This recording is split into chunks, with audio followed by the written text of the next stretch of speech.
Hello, my name is Chris Straw, pronouns he, him, and the top two CS courses that I would like to ULA for are CS154 and CS156. The reason I want to be a ULA is I took both of these courses around the same time, and I found the teaching style to be radically different between both. 154 is more of a traditional lecture-based course, and 156 is a team-based project course. And while the teaching style was very different, I found the content and work of both to be very engaging. And what I found especially helpful through them was when there was a bug that I couldn't solve or specific concepts that I didn't really understand at the time. The TAs and ULAs being there to help break it down for me really helped me find both of these experiences really engaging. And this coming quarter, I hope I can be in that position, having learned these concepts, and being able to provide an engaging experience to students going into these courses as well. So the subject that I would like to teach today is in CS154, and it's 5-stage pipelining in MIPS. So I would like to start this off with a quick analogy. So imagine you and 3 roommates decide on an assembly line in a kitchen for cleaning dishes. So the first person fetches the dishes, the second washes them, the third person dries the dishes, and the fourth person puts them away. And for simplicity's sake, let's just say each person takes exactly 5 minutes doing their task. And let's assign these 4 people letters, so number 1 F, 2 W, 3 D, and 4 P. So we'll set up what we call a pipeline table, and if you look here, the column is the plates and the row up here is the times, so 0 seconds, 5 seconds, 10 seconds, 15. And so at 0 seconds in, only the plate 1 is getting fetched by the first person.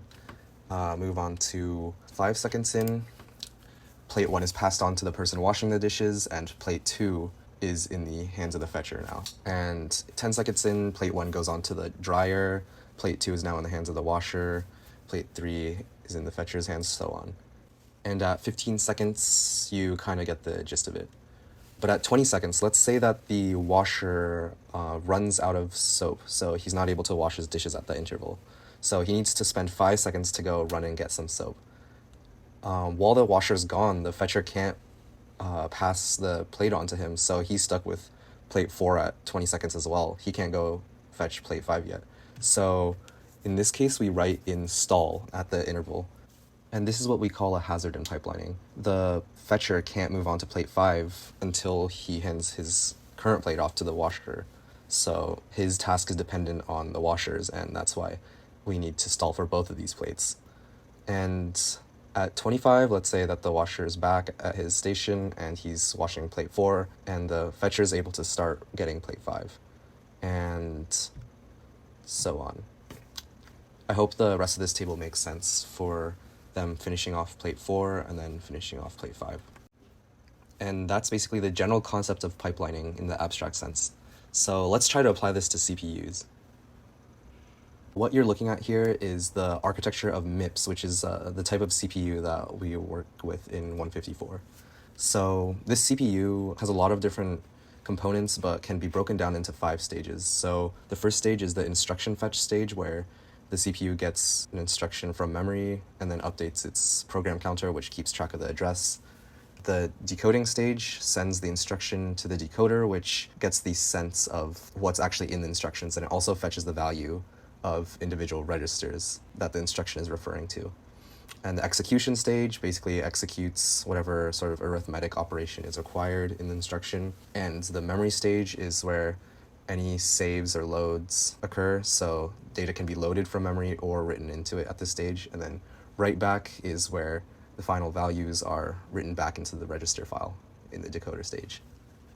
So the idea here is that if the instructions went through the whole process of these 5 stages one at a time, it would obviously take up a lot of time. And so with pipelining, they hope to be able to be running multiple instructions in one cycle.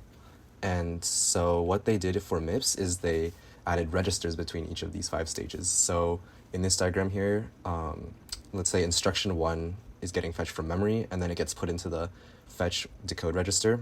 And the next cycle, it's released from the IFID register into the decode stage, and the next instruction is getting fetched.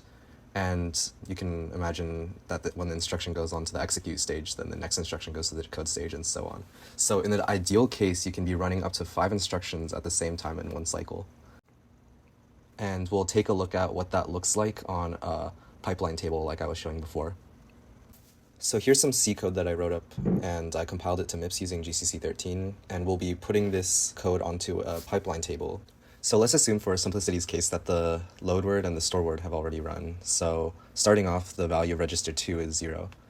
And looking at cycle 1 here, we can fill it in as the instruction fetch stage, so IF right here. Cycle 2 rolls around, and the add IU is in the decode stage, and store word can start getting fetched. And when cycle 3 comes around, the first instruction can be executed. However, the second instruction needs to store the value in register 2 into this address right here. And the value of register 2 hasn't actually been calculated yet because instruction 1 is in the execute stage. So we need to stall once here to wait for the execution to finish running. And since the second instruction is getting stalled, the third instruction needs to stall as well to fetch for the next cycle. And so cycle 4, the first instruction can go on to its memory stage, and now that the value has finally been calculated from the add operation, we can store it using the second instruction. So we can start decoding the second instruction here, and we can start fetching the third instruction as well. So for cycle 5, the first instruction enters the write back stage, and the second instruction enters the execute stage. And load word needs to get the value from this memory address here, but when we look back to the second instruction, it's still being used in the store word operation. So we can't touch that address until the memory stage is finished in the store word. So we'll have to stall here, and we'll need to stall again in cycle 6 because the memory stage is still running here.